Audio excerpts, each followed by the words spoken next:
Good evening. Welcome to Reasonable Doubt. I'm your host, Todd DuPont.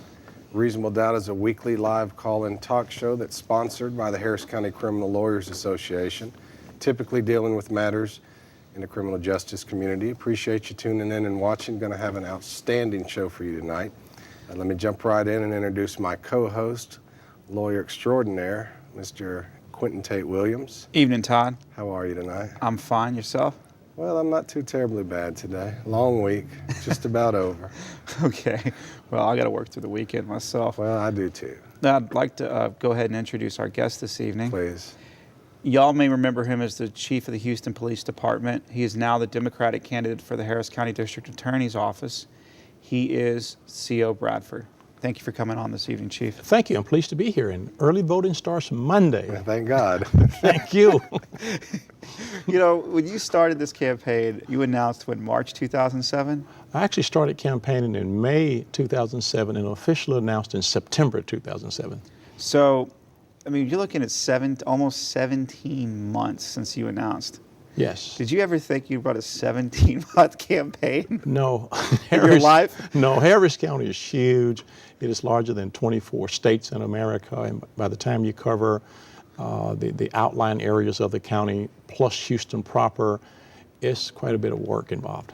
Well, I want to kind of start in the beginning. Let's give our viewers a little bit of understanding about your background, where you came from, how you get here to sit at the table today. Thank you. I appreciate that. I have been in Houston. Next year will be 30 years. I got here in 1979. Okay. I came from the northern part of Louisiana. I joined the Houston Police Department. Right. I came with a criminal justice degree and subsequently got a public administration degree from Texas Southern University. Okay. A law degree from University of Houston Law Center.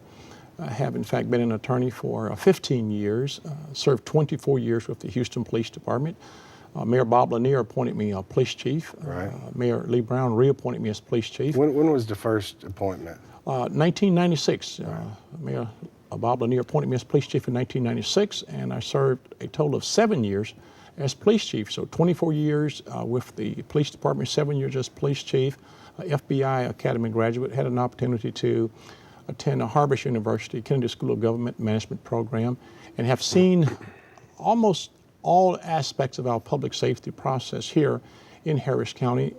I think we have a wonderful group of people here in Harris County.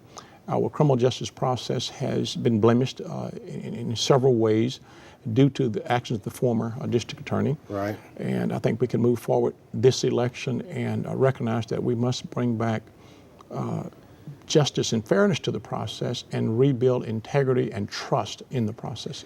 When you graduated from Grambling University, did you come immediately to the Houston Police Department? Yes, I did. What level did you enter at? A cadet at the very entry level, started at the cadet. I worked my way through the ranks in the Houston Police Department. So what are some of the positions that you held at HPD as you worked your way up to chief? I started off as a rookie officer working out of the Beechnut substation at 4503 Beechnut as a field officer in the field. My assignment included patrolling in the Astrodome area generally. I served as a field training officer. Subsequent to that, I served as an evaluator, actually evaluating young officers to determine if they, in fact, would be given an opportunity to extend their career. How long had you been a patrolman before you became a sergeant? About 3 years or so. And then did you... In the police department. And then you became a lieutenant? No, I did not promote to a lieutenant in the Houston Police Department. I served as the watch commander. I did investigative activities. I was an instructor at the police academy, worked in the organizational development unit, the communications division, the jail, computer services, and other divisions along those lines. Did some investigative work. Right. And I got an appointment in 1991. Elizabeth Watson was the police chief at that time, to an assistant police chief. I served about 5 years as an assistant police chief, served the recruiting area, training, over support services. The last year and a half as an assistant police chief, I was over the west and northwest quadrant of the city of Houston, patrol operations and those decentralized investigative services for a year and a half, a total of about 5 years as an assistant police chief. And Mayor Bob Lanier was mayor at that time. Sam Nucci decided he was going to resign from the police department and got elected to a judicial position. Right. And at that time, Mayor Bob Lanier took applications for the police chief job, and I applied. There were 16 of us who applied for the job at that time. We went through an assessment process. The assessment process cut it down to 3 of us, and 3 of us interviewed a couple times with Mayor Bob Lanier. And out of the 3 finalists, Mayor Bob Lanier selected me as police chief in 1996. How many people were you over at that point in terms of employees that worked for you? There were 5,000 police officers, 2,000 civilian personnel, and there were 10 attorneys and other staff people in the legal services division that reported directly to me. My budget annually was $500 million. Wow. And it was challenging, no doubt about that, but it's a large operation, and it gives you experiences that you carry with you for a lifetime, and you do some things exactly like you think the job would allow you to do them. Then others, they are more challenging, and some you're not so successful at them, but you Right. learn, you move forward. You know, I find it interesting that you spent your entire law enforcement career with the Houston Police Department, whereas, say, Lee Brown, for example, had come from outside and then moved on and became, I believe, police chief of, or one of the police chiefs of New York City. Yes.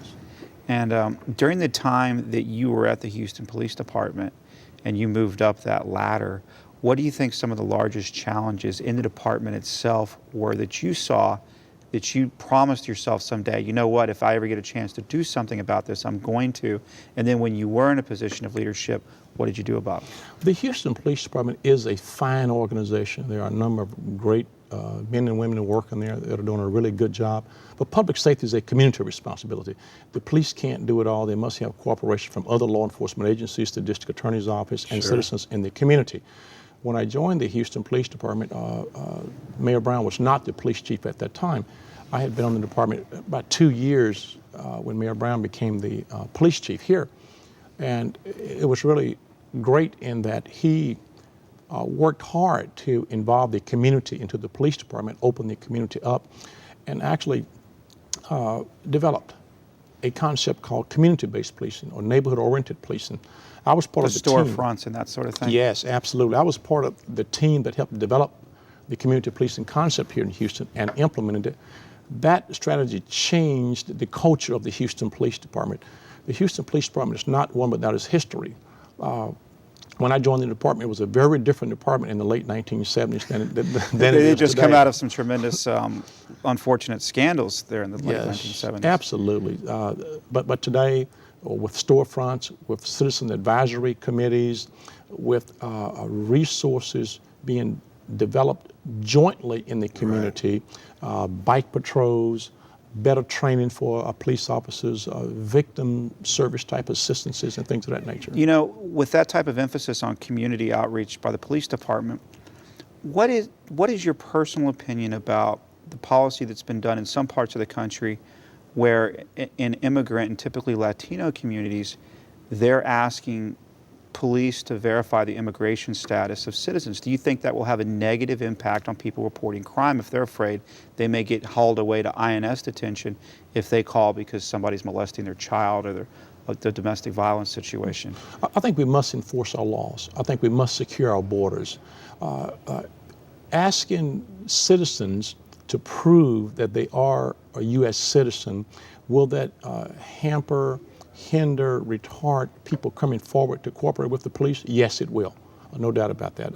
Clearly, in the community, people with information that you need to solve crimes, they must feel comfortable going forward. And when you're trying to solve a crime, you take the information from wherever you can get it to solve that crime. Right. If you have policies and practices in place that hinder people in their desire or even ability to come forward, if there's not a working relationship with the community, they are not going to come forward, and therefore you're less likely to be able to solve the crime. Have you had anyone in the time that you've been campaigning come to you and say, Chief Bradford, if you're elected district attorney, we know that in a lot of these cases you've got illegal immigrants who are either crime victims or witnesses in trials.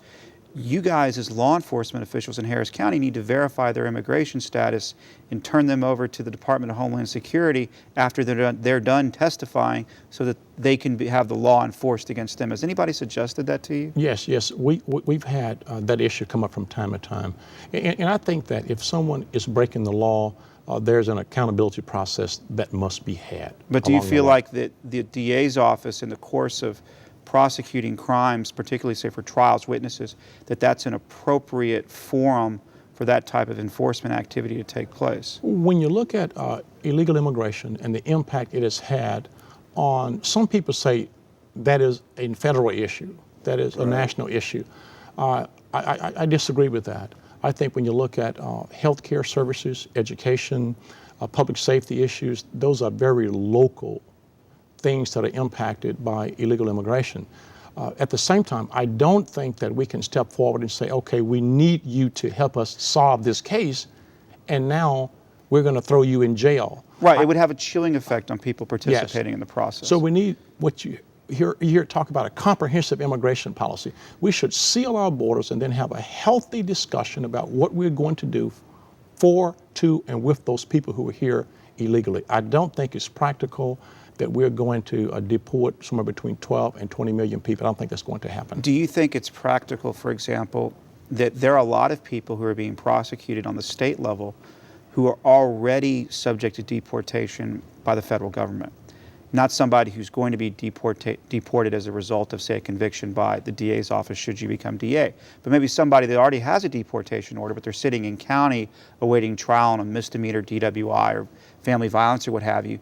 Do you think that's a wise use of resources to delay their deportation so that the state can get their... That would probably be automatic. Right, so that the state can get their licks in first. I think that if someone commits a crime in the state of Texas, they should be held accountable for that crime. It doesn't matter their immigration status. If you break the laws of the state of Texas, we have an obligation, in my view, to prosecute them under Texas law. That's a direct answer. Let me ask you, what was the impetus for you to put your hat in the ring, so to speak? Why did you decide you wanted to run for DA? I have spent my career in public safety, criminal justice, and law enforcement. I have made a choice to do public service. I enjoy public service. I looked at Harris County government and talked to several people, primarily citizens in the community. And clearly over the last several years, but recent years, more and more citizens distrust components of our criminal justice process. Right. And I was able to determine the district attorney's office is at the heart of that distrust. It is. And I decided, you know what, that is where I can make the greatest amount of difference in the district attorney's office. So I decided this is the race for me. Now, we've talked a little bit about there may be a perception out in the community. If anybody knows it best, it's probably you right now. But I think we can all agree that there's not everybody at the DA's office is bad or tainted or somehow. I mean, there's very, very good people that work there today, and very, very good lawyers. Yes, would you agree with that? Yes, they are good, decent, honest, hard-working, professional people in the Harris County District Attorney's Office. I'm talking about investigators, staff people, and assistant district attorneys. I do not believe the situation in the office is as bad as it has been portrayed in the media. Now, that needs to be changed. There are many people in that office who are just as embarrassed by what the former DA did as I am and many other people are. But that does not mean that other people in that office, they don't want change. And as an example, there's a culture of win, win, win. We have to modify that to let's seek justice and public safety for the community. Winning doesn't always equate to justice. Winning at all costs. Yes, winning at all costs. Doesn't always equate to justice. May require the assistant district attorney to look at a set of facts and advise the police officer, I'm not going to file these charges at this point in time. You go and do more of A, B, C, and D, then I'll consider filing them then. Justice may require the ADA to look at that file after additional investigation has been done, consultation with a member of the defense bar, and decide, you know what, I'm going to motion to dismiss this. Justice may require that. How many assistant district attorneys are there? About 300? 250. 250? I think we got a call, guys. Hi, caller. How you guys doing today? Great. Thanks for calling in. How can we help you? I don't really have a question. It's more so of a comment. I'd just like to wish Mr. Bradford a lot of success in his endeavor as he runs for this position. And I really appreciate the hard work that he did when he was police chief. I miss those guys, him and former Mayor Lee Brown, the work that they put into the city. And another guy that I would like to see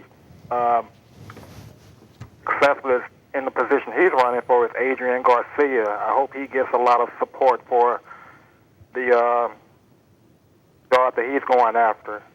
I may need to put a My comment in last here. comment, current chief, Harold Hurt, I don't really hear a lot about him, but he seems kind of hesitant to make the tough decisions. What do you guys think about the job he's doing right now? Anybody? You know, Thank you. I'd rather focus on C.O. Bradford as a candidate for district attorney than discussing the current police chief. Well, that answers my question. Let me tell you, I certainly want you It's a to. hard position. It's a hard job to do, but with like they say, with to whom much is given, much is expected. No, you're definitely right. And we certainly have enough episodes where, law enforcement has been criticized by our guests before. But tonight, I think our focus would be better served by talking about how Right, and I just Chief would Bradford like can to wish Mr. improve Bradford a lot the of district success attorney's for what office. he's going after, and I hope he succeeds. But I do have well, thank you for your call, and I do have a question that may deal with part of your question. Okay. I'm gonna hang up for other callers. All right, thanks a lot. Make sure to go vote. Sir, when you were chief of police, with clearly, as the chief of the Houston Police Department, you'll have to do a lot of liaison and work with the Harris County District Attorney's Office.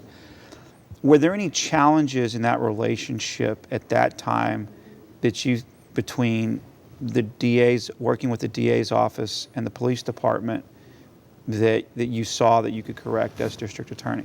One thing that you learn quickly, the people in the field, the line people, they tend to do the right thing as best as they can. If there are policies and procedures in their way, they try to work around those policies and procedures to get things done.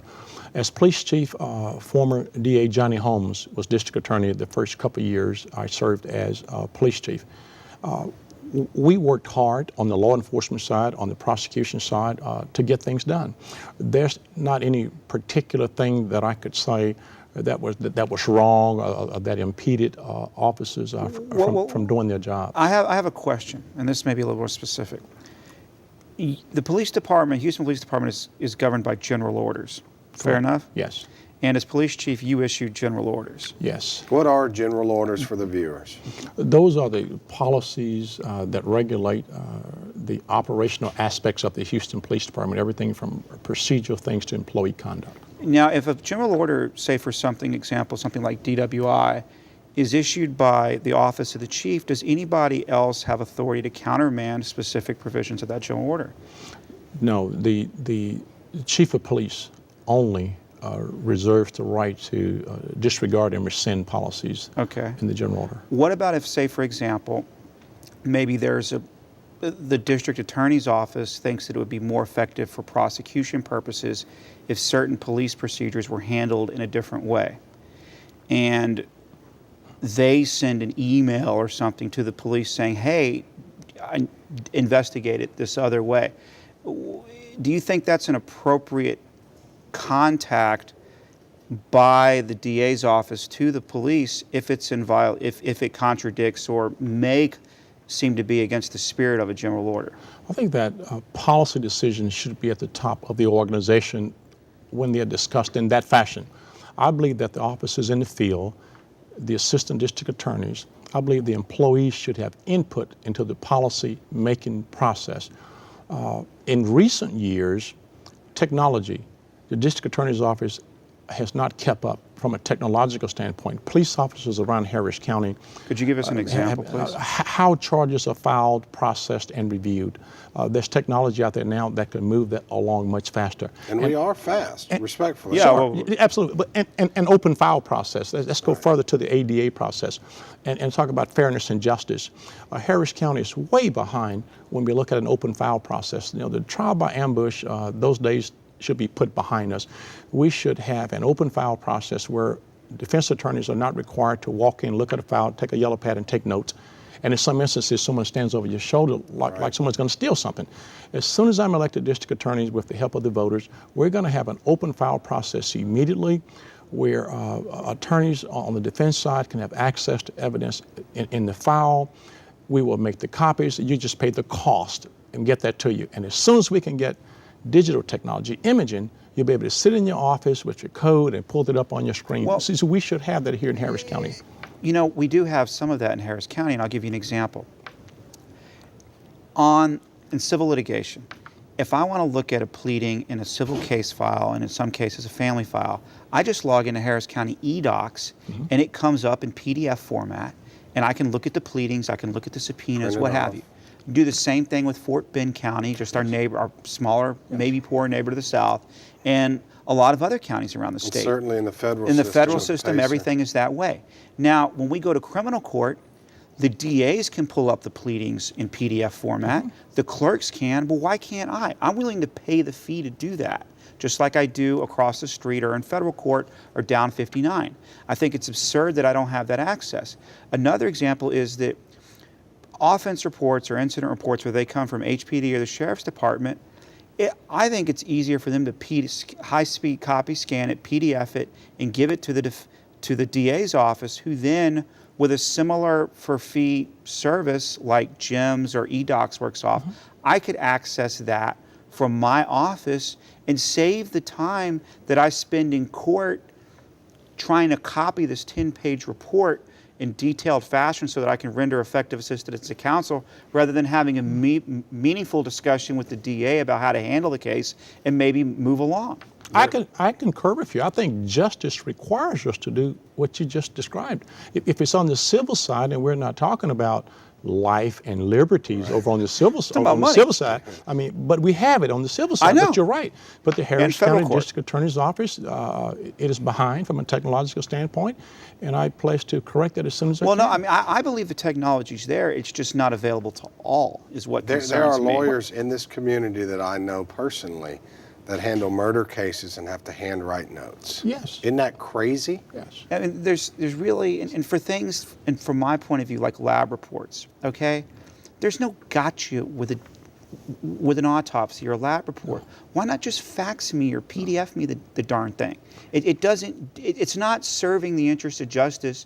There's nothing to hide, but it could help facilitate, the prosecution as much as the defense, because if I can see, really that the case is really just a matter of punishment, we don't need 10 resets, we don't need all these things. It can speed the process up. It promotes justice, it promotes fairness. If a defense attorney has ample access to the evidence and can review that evidence, that attorney is prepared to advise his or her client in a competent fashion, as opposed to saying, you know what, I don't know what they have, let's make them prove everything, let's go to trial. That's not judicial economy. That doesn't help anyone. I got a call, Jim. Go ahead. I thought I had a call. Mark? Call? Have you discussed or established a process for review of the organization and composition, the personnel of the DA's office, if and when you're elected? Thank you. With the good assistance of Harris County residents, I'm elected district attorney here in Harris County. I want to assemble an advisory transition team of former assistant district attorneys, members from the defense bar, citizens from the community, to talk from a principle standpoint, my views about the district attorney's office. Then go in very cautiously the first 90 to 120 days. Look at the organization, ask the people that are there now, why do we do this way? Why is this not done this way? Get some feedback, look at all the various units and divisions that are there, and then build a model not hinged on how things have been done in the past, but what should the office look like? How should it be structured to make us the model agency in the country? Let me add one point. Go ahead, take your time. Because this is critically important. I view the mission of the office as broader than simply criminal prosecution. I think that mission must be public safety. Under the umbrella of public safety, we must include citizen education and awareness, crime prevention, case intake, screening, and diversion, and criminal prosecution in order to be effective. a couple of things that come out of that, maybe three. The first one is, I'll tell you something I think the Harris County District Attorney's Office does better than any office that I'm aware of in the state, if not the country. And that is part of its professional development, in that a young lawyer who is hired, or maybe an older lawyer who is hired by the District Attorney's Office here, will start off in a misdemeanor court and then be rotated through different parts of the office, whether it's the lowest traffic court or up to a felony court, or maybe the intake division, complaint division, where they get a broad breadth of experience and they're better lawyers and better people because of it. Please don't change that. The second, and that contributes to the high regard that the trial skills of the lawyers here are regarded with from around the state and the country. The second thing is that if you go to other counties, they don't do that. People come in, they are hired for a particular position, and they do not move up to a felony court or to a chief spot unless somebody above them dies, retires, or is fired. And I believe, in my personal opinion, that stagnates the professional development of lawyers. Harris County gets that right.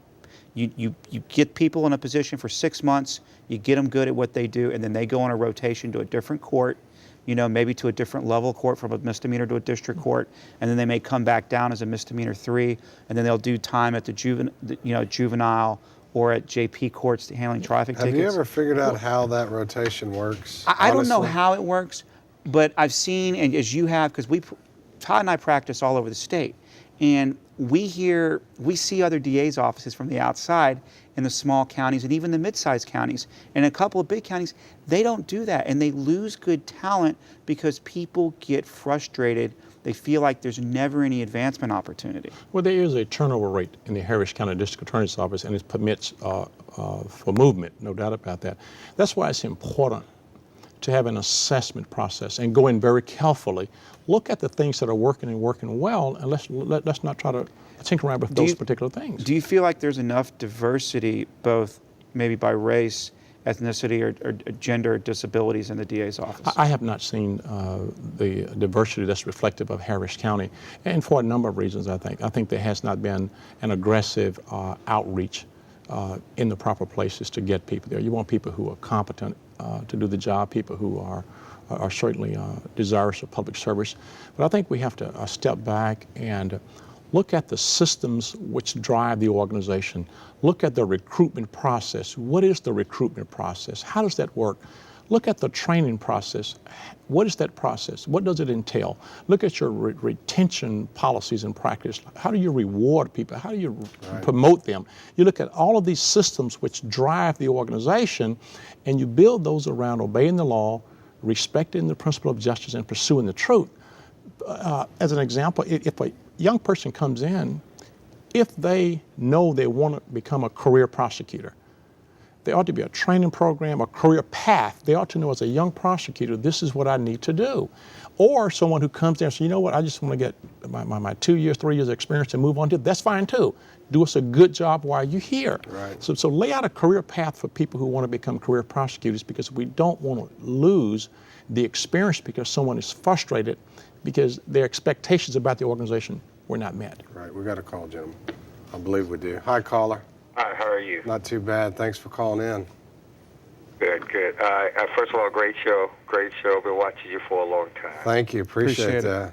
My question to Mr. Bradford. Please. Mr. Bradford, do you think that the police chief that was over the crime lab had some responsibility? Because it seems like they're trying to put it on everybody, everybody. These cases need to be looked at. I'm not out for any revenge or anything, but it seems to me no newscast or local news said anything about the chief that was over the crime lab, and I understand he retired. Okay, thank you. We're going to hang up. Yeah. Thanks for calling in. Appreciate it. Thank you. The independent examiner has come in and looked at the crime lab incident. He has documented problems with the crime lab dating back to 1980. And the crime lab was in the news as recently as 2-3 weeks ago. There are still serious problems with the crime lab. I think that until we have an independent regional crime lab, one that is independent of the police department, that is independent of the district attorney's office, where professional scientists are allowed to work, do their jobs and the evidence speaks for itself, we will still have a credibility issue with the crime lab. Because we know now, through these experiences, that police chiefs across America, me included, we didn't have and don't have science and biology degrees. So police chiefs, therefore, we cannot provide the proper scientific oversight of a crime laboratory. That's not our training. Now, back to what happened on my watch. Everything that happened in the crime lab didn't happen on my watch. I was police chief for 7 years there. It's been documented back to 1980, the problems with the crime lab, objectively documented. I relied on the same director of the crime lab, DNA section, that the two previous police chiefs had relied on. He was there when I took over as police chief. We learned subsequently that this particular guy had falsified his application, his resume. He was not qualified to even hold that particular position. Now, where did I make a mistake? Do I accept responsibility? Yes. This is a mistake that Bradford made. Bradford did not get an independent audit of the crime lab, at least annually or every 6 months. He didn't. I should have done that. The previous police chief didn't do it. You know why they didn't do it either? Because this particular person with the science and biology degree, he gave to us in writing a certification every 6 months certifying that the crime lab met all federal guidelines. I relied on that. I shouldn't have done it. I made a mistake. I take responsibility for that. But that is what leaders do. Right. You learn from those mistakes. You do the best you can with what you have at the time you have it, and you move forward. Anyone who has not made a mistake has not made many decisions. Right. We've got a call, guys. Go ahead. Hi, caller. Hi. Hello. Hi, my name is Angela Johnson.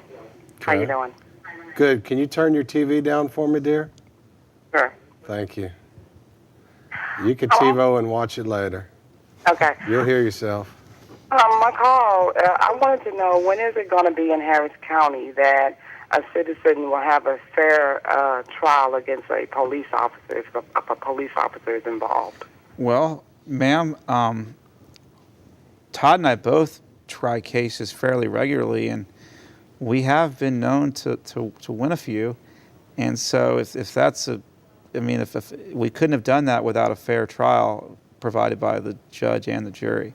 So, well, I do understand what's at the heart of your question, but people do get fair trials here all the time in front of juries. But what I'm saying is this, for instance, like my brother right now, he was in a situation that it pertained with a police officer. But fear of what the DA told his lawyer of going to trial, that it would probably start off if he didn't win at 40 years. He pretty much copped out. So what I'm saying is, how the DA office is set up, like the lawyer that's on TV right now speaking, they don't have the resources behind them, for a civilian. So what do we do in that case? I think that there's a lot of different things. I'm going to hang up and thank you for calling. Please call again and make sure to go vote, okay? There are a lot of different things at work in your question, one of which is that the plea negotiation process. A lot of people plead guilty because of risk assessment. In other words, they weigh the likelihood that they will prevail at trial versus where they think they might fall in the range of punishment if they lose. And a 40-year sentence means to me that he's probably in 5 to life land, a first-degree range. That's a huge range of punishment. And with perhaps criminal history. And people, as has been acknowledged by the Supreme Court and the Texas Court of Criminal Appeals, people plead guilty to things they didn't do because they're afraid that they may get worse punishment if they go to trial and lose. It's a risk-reward analysis. And it's sad, but that's just the way things are. And the best thing that a lawyer can do is not make the client feel like that he's underrepresented by his defense counsel. If he needs more resources, there are ways to get them, whether it's through, if he can't afford the experts he needs, there are AKKE motions that he can file to request the appointment of those experts. Now, something else that's at work in your question is, do people in juries have a tendency to believe police officers automatically just on the basis of their status as police officers rather than a civilian witness? We try to smoke that out in jury selection. And I'll be honest with you, a lot of jurors aren't honest with us. I tried a case last week somewhere, and I had people who felt like, I believe in good faith that they could be fair, but that they had this preconception that because of the training, because of the uniform, that this person was inherently more credible as a witness just based because, and it's certainly more than a defendant who testified just because they're a peace officer. That's not a DA problem. That's not a police officer problem. That's a juror problem. So the way we address that is I encourage people, please be honest about your thoughts and your feelings on jury duty. Anything to add to that, Well, Chief? I'd like to comment on another aspect of the issue. I think that's related to our question. It has to do with our presumption of innocence and our bond schedule that we use here. There are a number of people, because they're poor and they have bad credit, they sit in the Harris County Jail and they are there for a month, 2 months, 3 months. They're waiting on their trial. They've lost their job, their family's in a disarray state, and they simply plead guilty. They sign any paper just to get out. Right. That's not justice. That's wrong. We need to correct that. We really should go back to the code and apply generally what the two conditions should be. Is this person likely to flee and not return to trial as committed? And two, what threat they really pose to the community. If they don't pose a threat to the community, if they're not likely to flee, we should do more PR bonds, in my view. Well, Judge, there is Chief Bradford, there is a situation that the legislature has contemplated that, with your experience as police chief and hopefully as district attorney, you're the perfect person to solve, which is they've mandated that people can be issued summonses for small amounts of marijuana and driving with license suspended cases. 8 or 9 offenses. It's a list of the legislature, which means you sign a summons like you do with a traffic ticket. Say, I'll appear on this date. Nobody's even tried to implement that here in Harris County. But Travis County is the only county in Texas as of September 1st last year. We could have been doing that. I support that, and this is how and why I support it. The Harris County Jail is overcrowded. We have 11,000 people in a facility that was built to hold 10,000. We have 2,000 Harris County inmates in Louisiana that we are paying, a private detention facility that we're paying a tremendous amount of money. You walk into the Harris County Jail and it's obviously, in my view, inhumane conditions in many aspects. Now, but we continue to put people in the jail that we could handle them otherwise. As an example, you've mentioned the legislature permitted police officers last year to issue citations in the field to offenders possessing less than 4 ounces of marijuana. I think we should take advantage of that, and this is how we do it. If we can identify the person in the field, let's get reasonably good identification so we know who the person is. So we have to just go like find we them do on later. a traffic ticket. Yes, we do Hurricane Ike. Yes, we know they can do it. Absolutely. And the second thing, let's do a criminal history check in the field to make sure they're not wanted.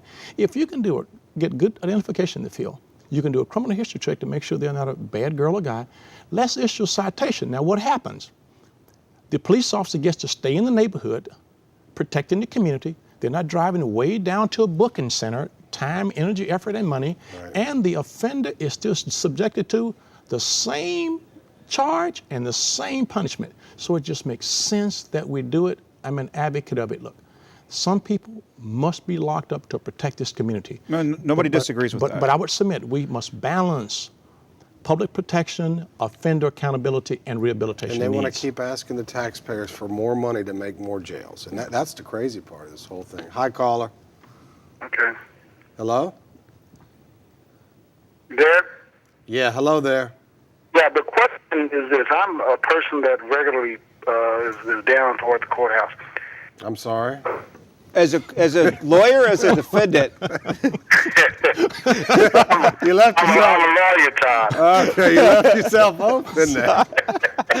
I'm a lawyer. I'm actually a former. I'm actually really sorry because I know what we get paid down there.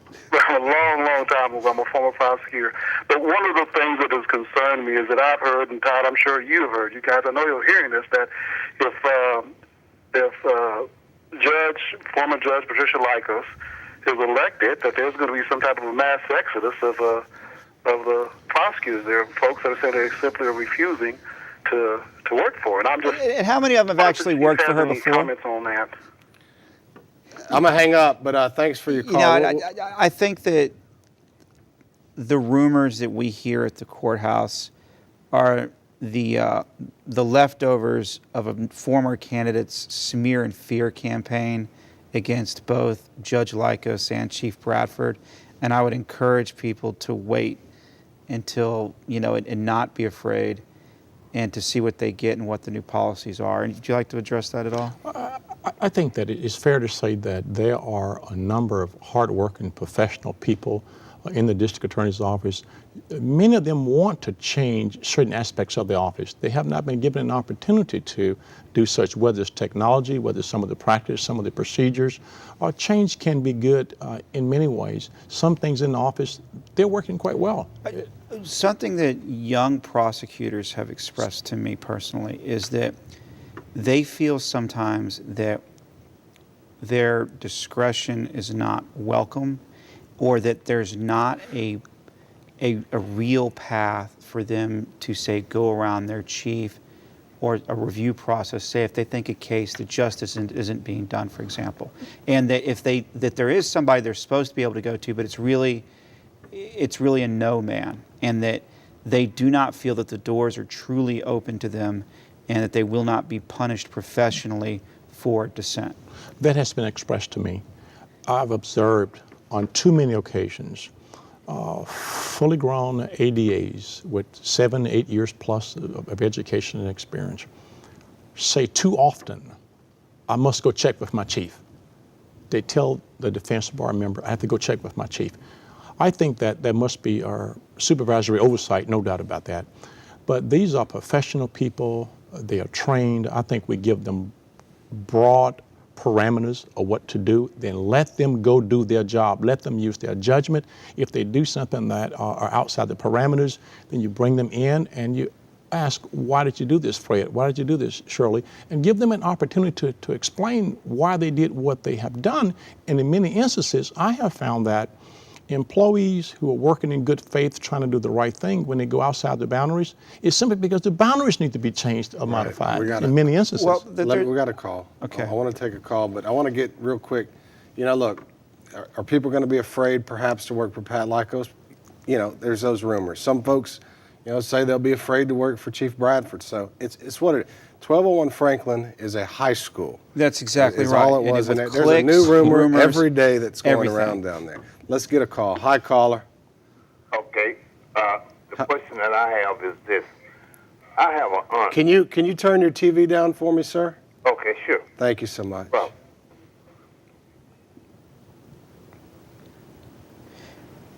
I always forget Chief, that. do you think that the DA's office does enough outreach to the community Are you to ready? help the community understand No. what they do? All right, I'm going to come back to that. We'll Tay. come back to that. Okay. That's a good question. Please go right ahead. okay, sir. I have an aunt which is 86 years old, Okay.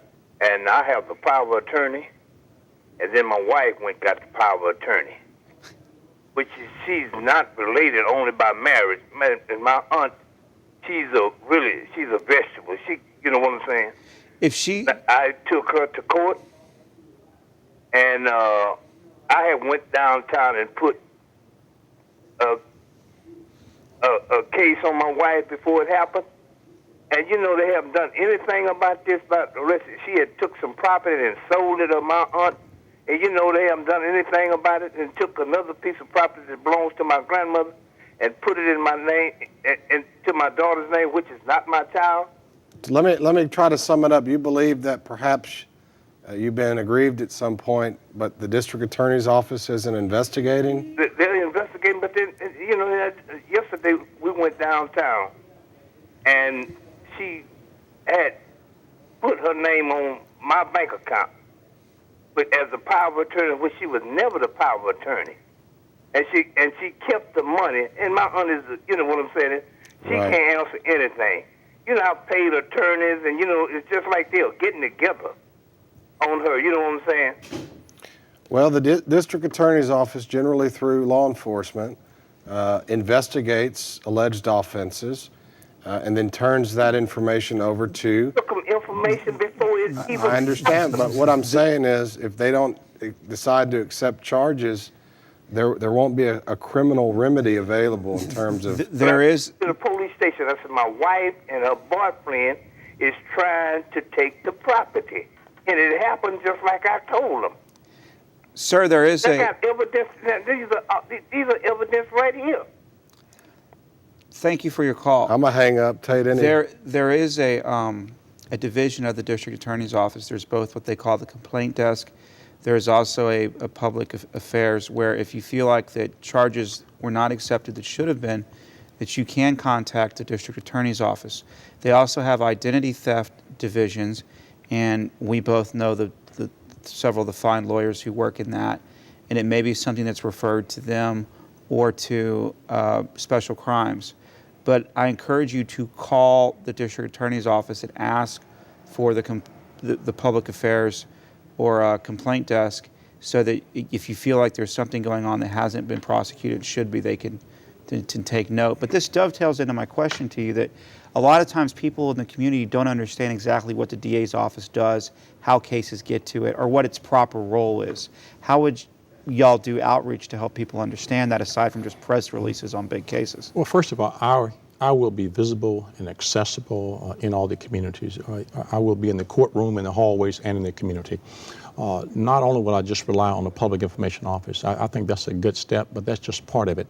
I think that the assistant district attorneys, they have the best information about the cases, and I will not prohibit assistant district attorneys from talking about their cases. Now, certainly we won't be talking about anything that jeopardizes the investigation or ongoing prosecution and things of that nature.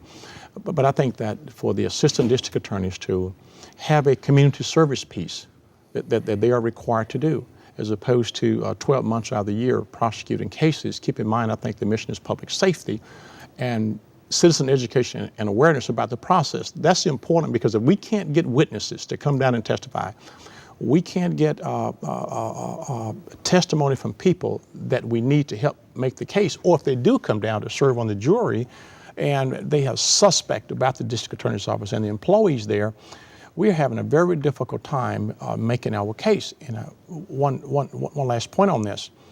I have been across Harris County. Many citizens receive jury subpoenas. They trash them. They're subpoenaed as witnesses. They don't respond. If some of them do respond, they respond very begrudgingly, and they get there and do the very least that they can, because they don't trust the process. They've seen things, they've heard things that lead them to believe that it's not fair. So therefore, there must be wholesome outreach into the community to help educate citizens that, look, public safety is a community responsibility, and this is the role you can play. Well, you know, there are a couple of programs that the district attorney has that are grant funded, one of which is grant funded, which is the truancy, the stay in school program, which goes beyond just truancy prosecution. It's actually hopefully developing into something that gets to some of the root causes of truancy. But another program that I've heard about around the country is where, in a large metropolitan area, assistant district attorneys maybe one day a year work as a substitute teacher in schools. And there's a program for lawyers, and as defense lawyers, we've been asked to volunteer to go be a substitute teacher for a day. And one day a year per lawyer may not seem like much, but to kids who maybe don't really know much about law enforcement other than a police car in their neighborhood, or the government class in the 12th grade, that may be something to there. Because when a lawyer goes in as a substitute teacher on this program, they can teach the curriculum for the day, or they can talk about what they do and the legal system. And that might be something that I would encourage you as DA to look into as a way of a form of community outreach to young people in our community. I think those are great ideas, and there are many others that I've had discussions with community folks about, and some of the people who work in the district attorney's office and some who used to work there in Defense Department members. I think we have to work together to determine what are the best practices out there that we can utilize to open the district attorney's office up, so the community, they do get back to a point where they feel comfortable that the process involves everyone. You have a 30-year career in law enforcement. As a police officer, police chief, a lawyer, now DA. Over that time period, you must have formed some opinion about what the root causes of crime in this community are. What do you think they are? Multiple factors, but I can tell you this. There's a direct nexus relationship between the lack of education and success in life.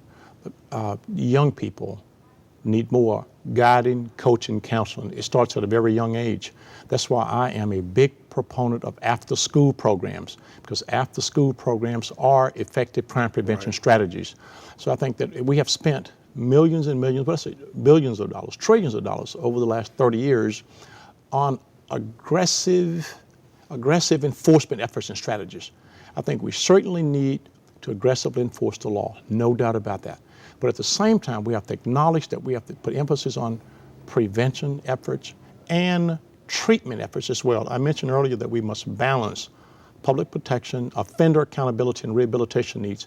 Look at the number of people that are in our criminal justice process in the Harris County Jail that are suffering mental health crisis, substance abusers. Right. I think we prosecute those people who pose a threat to the community aggressively, but for those nonviolent, first-time misdemeanor offenders, those suffering mental health crisis, substance abusers, let's use pretrial intervention agreements, alternative sentencing, and other programs to keep them out of jail and treat them. My experience recently has been that people like to talk about pretrial diversion and pretrial intervention, but as a practical matter, they don't really like to do it a whole lot.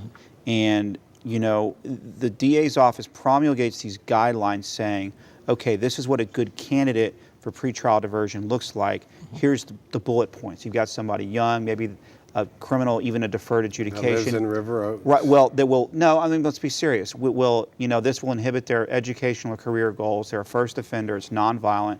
They weren't in a position of trust, like an employee theft, something like that. And so they've got community support, a good foundation. They're a good candidate. So you get these guidelines, and you've got somebody, and lo and behold, the shoe fits to a T. And you put it together, and then it's just denied out of hand without an explanation as to, you know, if I saw more about this, then maybe I would approve it. And that's been, in all fairness, that's been the system here for years. That's the culture of the office that must be changed. That's the culture that must be changed. Why? Because taxes are too high, the jails are full, and crime is going up. So we have to do what we're talking about with pretrial intervention strategies, because it is the right thing to do, and it's good fiscal stewardship of resources. Right. We got a call, guys. Hi, caller. Yes, good evening, gentlemen. How are you? My problem is Mr. Bradford touched on the evidence on jury duty. But my problem with jury duty is I'm self-employed, and if I have to come down to downtown and pay $6 for parking, and they pay me $7 for the day, and I work 3 days, I can't afford that. Have they looked into, say, that's why some people not coming down there? Can't afford to pay parking and then being reimbursed $7 for the day or something like that? Well, the jury fee, the pay has gone up. And I'll tell you, I'm self-employed too, as is Mr. DuPont over here. And I think, at least for the short term, Chief Bradford is. It ain't easy for us to take. We're at the courthouse anyway, but you know, doing our work as opposed to standing in line with all the other potential jurors is inconvenient for all of us. It's inconvenient, however, if, God forbid, you happen to be charged with a criminal offense, you would want somebody down there like you to sit in judgment of you. This is one of the civil liberties that we have as United States citizens, to have the right to a jury trial. You know, and I'll tell you what, I think that people who are self-employed, entrepreneurs, and, you know, embody the American spirit, including those ideas like jury duty, that independent strain that we need, that's the type of independent thought we need on juries. And I know it's painful. My parents were self-employed, and jury duty is the most uncomfortable privilege we have as Americans. But this is the type of caller that we need. This is why we must emphasize that public safety is a community responsibility. It is expensive to come down and serve on the jury, no doubt about that, but it is a must. And we need to work to see what can we do to alleviate some of the obstacles that citizens in the community lay in front of them as excuses or legitimate reasons that block them from fulfilling their civic duty. Well, I'll give you an example. Parking, okay? Metro gives you free bus fare to come down if you have a jury call. The county owns parking lots and garages. If you are selected to be on a jury in civil or criminal court, the county should give you a voucher to park for free in the county garage. Not everybody who reports, but the ones who actually end up as a member of a jury of 6 or 12. You know, just to help ease that burden a little bit. I think Metro allows for free rides to and from. No, they do, but and that's a great Metro. start. Right. But on top of the pay, if you actually end up on a jury, my belief is that the county should let you park on a county facility for free. But, you know. Do we got 2 minutes? Is that right? Do we have 2 minutes? We have 5. Is there anything that you'd like to communicate to the community that you haven't had a chance to tonight? No, I think that we are at a critical cross point here in Harris County. We're confronted with several serious issues.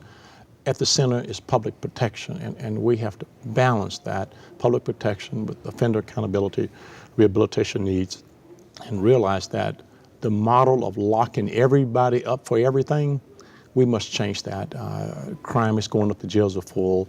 So let's move toward a model that's more consistent with getting to the root causes of some of the problems, rehabilitation efforts for those who are in mental health crisis, substance abusers, and some of the people that are in jail that don't have to be there pre-trial. Let's not hold those people there if they don't pose a threat to the community. How do you want lawyers, if you get elected to district attorney, how do they approach you? I mean, do they follow the chain of command? Is your door open to hear folks? How would you say you're going to approach that? I want lawyers to stop me at the restaurant, in the hallways at the courthouse, come to my office. I'm going to commit to me and my top staff meeting on a regular basis with the defense bar. You get to get input about the process with law enforcement organizations. We will meet on a regular basis. I'm going to be not only at the courthouse, in the hallways, I'll be in the community. Open door policy, you bet, yes. One last question. When TSU plays Grambling every year in football, who do you root for? Grambling State University. You may lose a few votes over that answer. Mark, do I have 30 seconds? It just flies. This show flies by. It's been an hour. Yeah, I'm telling you. You know, a lot of the places that you've gone out to in your campaign, whether it's civic associations, other things, those are also places that you could send young assistant district attorneys as guest speakers to help communicate the DA's office mission and the importance of jury duty if you're elected DA. Yes, and we will do that. Any parting words for our guests? Thank you for the opportunity. I appreciate the opportunity to share some of my views with you and your input as well. Early voting starts on Monday, and I'm Bradford. I will obey the law, respect the principle of justice, and pursue the truth. Really happy to have you on, Chief. Thanks for coming. Next week, we're really excited to have Quanell X on the show, and so we do anticipate that to be a good show next week. We appreciate you tuning in and watching. We'll see you about this time next week. Good evening. How do we address him?